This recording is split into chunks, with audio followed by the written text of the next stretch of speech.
আসসালামু আলাইকুম। Shams medicine tips আপনাদের সবাইকে স্বাগতম। আমরা আবারও চলে আসলাম আপনাদের মাঝে নতুন একটি টপিক নিয়ে। আজকে আমাদের টপিক জাইফ্লোটেন। যা জেনেরিক হচ্ছে মল্টিলুকাস্ট। এটি হাঁপানি, অ্যাজমা, কাশি ইত্যাদির ক্ষেত্রে খুব দ্রুত কাজ করে থাকে।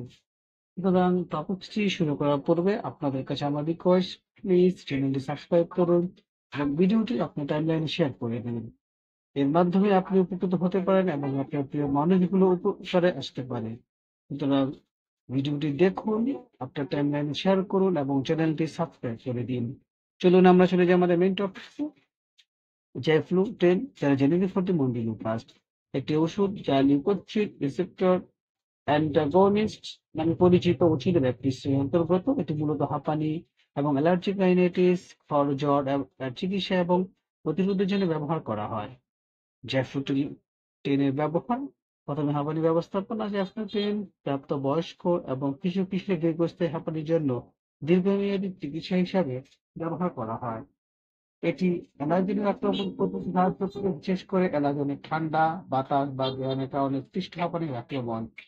অ্যালার্জিক রাইনাইটিস: জ্যাফ্রুটেন ঋতু এবং বহু বর্ষজীবী অ্যালার্জিক রাইনাইটিসের লক্ষণ যেমন হাঁচি, নাক দিয়ে পানি পড়া, নাক বন্ধ হওয়া, চুলকানি উপশম করতে সাহায্য করে। প্ররোচিত ব্রঙ্কোস্ট্রিকশনেও এটা ব্যবহার করা হয়। শারীরিক কার্যকলাপের কারণে শ্বাসকষ্ট প্রতিরোধের জন্য কখনো কখনো জ্যাফ্রুটেন ব্যবহার করা হয়।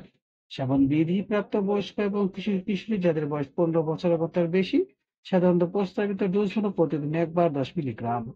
পার্শ্ব প্রতিক্রিয়া এবং অবশ্যই খেতে হবে রাতের বা সন্ধ্যায়। পার্শ্ব প্রতিক্রিয়ার মধ্যে রয়েছে মাথা ঘোরা, মাথা ব্যথা, পেটে ব্যথা, ডায়রিয়া, বমি ভাব ইত্যাদি।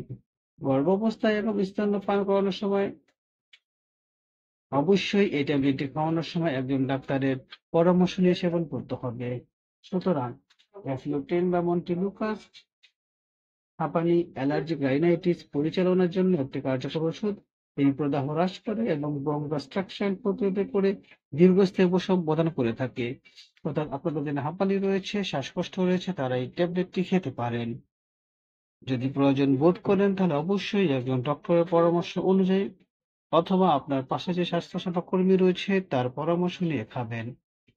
জাইফ্লোটেন সম্পর্কে কোনো কিছু জানা থাকলে আমাদেরকে কমেন্টস করে জানিয়ে দিন।